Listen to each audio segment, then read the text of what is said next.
안녕하십니까? 2월 3일 영국리 소리방송 뉴스데스크의 뉴스거리입니다.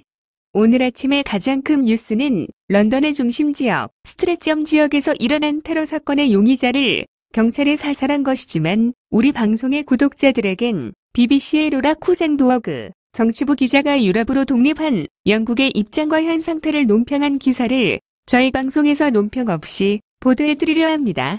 로라 쿠센버그 기자는 브렉시트는 토리당의 놀라움이자 무자비함의 표상이라고 표현했습니다. 그러나 그건 칭찬이었습니다. 그러면서 무수한 장애물에도 불구하고 완성한 브렉시트를 역사를 바꾸는 진정한 순간이었다고 말하며 이제 정부가 당면하고 있는 것을 브렉시트 캐스트라고 표현했습니다. 지난 몇 년간을 빅장신경쇠약을 겪었기 때문에 그들은 그 끔찍한 주장에도 불구하고 한 총리를 제거하고 다른 총리를 세웠습니다. 그들은 다수의 명령을 지켜주었고 펍에 모인 사람들이 별로 좋아하지 않았던 정치적 프로젝트를 완성했습니다. 오늘 노동당의 존 애쉬워스는 스카이뉴스와의 인터뷰에서 2019년 12월 선거에서 노동당이 절대적으로 격파되었다고 인정했습니다. 그림자 내각의 보건장관은 영국의 중북부 지역에서 붉은 벽이 무너지면서 보수당의 자리를 잃어버렸다고 말했습니다. 스카이뉴스 진행자는 애쉬워스 의원에게 다음 총선을 위해 어떤 계획이 있는지 물었습니다. 다음 총선은 매우 어려운 선거가 될 겁니다. 우리가 북서부 지방 더럼 카운티에서도 부서졌기 때문입니다. 노동당 후원자인 램 매크루스키 씨는 코빈 전 당수에게 그가 가진 브렉시트 전략 때문에 노동당이 선거에서 참패했다고 공개적으로 화살을 쏘아붙였습니다. 에리엔 MC 클러스키는 노동당을 뒷받침하고 있는 가장 큰 단체인 노동조합의 총서기장입니다.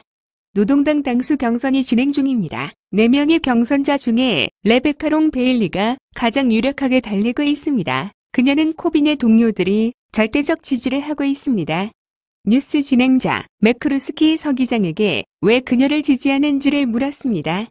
그의 대답은 총선에서 실패한 이유가 브렉시트였습니다. 그것은 성공약에 나와 있는 정책 때문에 진 게 아닙니다. 오히려 나와 있는 정책들에 제대로 중점을 찾아내지 못했기 때문이었고 그녀는 그런 점을 수락하고 있습니다. 지난주 제레미 코빈은 라디오 정치부 진행자 조인 렌토울과의 인터뷰에서 1981년의 마르크시즘으로 머리가 굳어있는 정치인이란 혹평을 들어야 했습니다.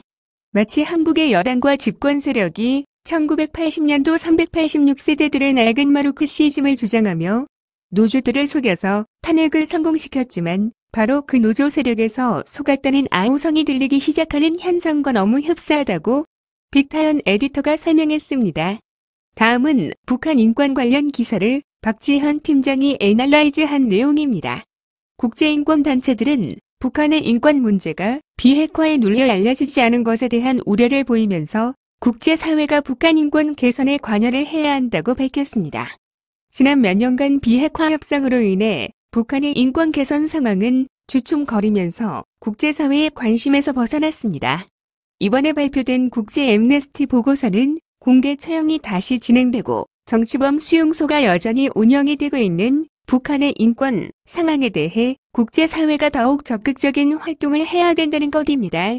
영국 런던에 본부를 둔 국제인권단체인 앰네스티는 지난달 30일 2019년 아시아 태평양 인권 현황 보고서에서 북한에서 지난해 공개 처형이 다시 일어난 문제에 대해 언급을 하면서 북한이 국가 이미지를 개선한다는 차원에서 2012년부터 대부분 중지해왔던 공개 처형을 다시 시행을 했다고 밝혔습니다.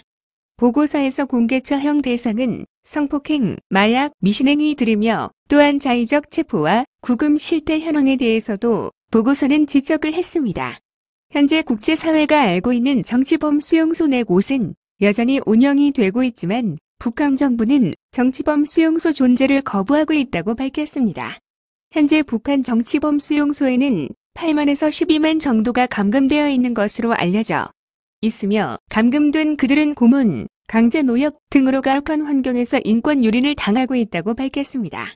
보고서는 또한 이동의 자유가 전혀 없고 정보 접근도 이루어지지 않는 북한에 대한 심각한 문제를 언급했으며 현재 북한이 중국 국경에 대한 경비를 강화하고 주민들이 접근을 할 수 없도록 하고 있으며 철조망을 비롯하여 땅 바닥에 여러 시설물들을 묻어놓고 있는 것에 대해서도 지적을 했습니다.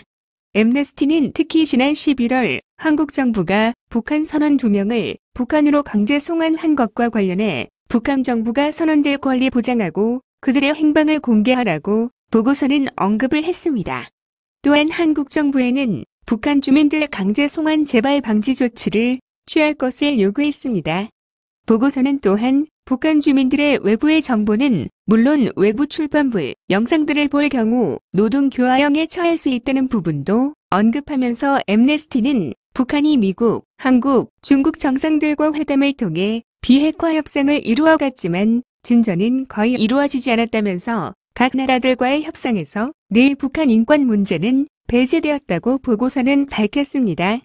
그러면서 엠네스티는 북한 주민들의 인권 문제가 비핵화라는 협상 때문에 북한 인권 문제가 배제가 되면 안 된다고 하면서 국제사회가 관심을 보여야 한다고 주장했습니다. 시청하여 주셔서 감사합니다. 구독과 좋아요도 눌러주세요. 감사합니다.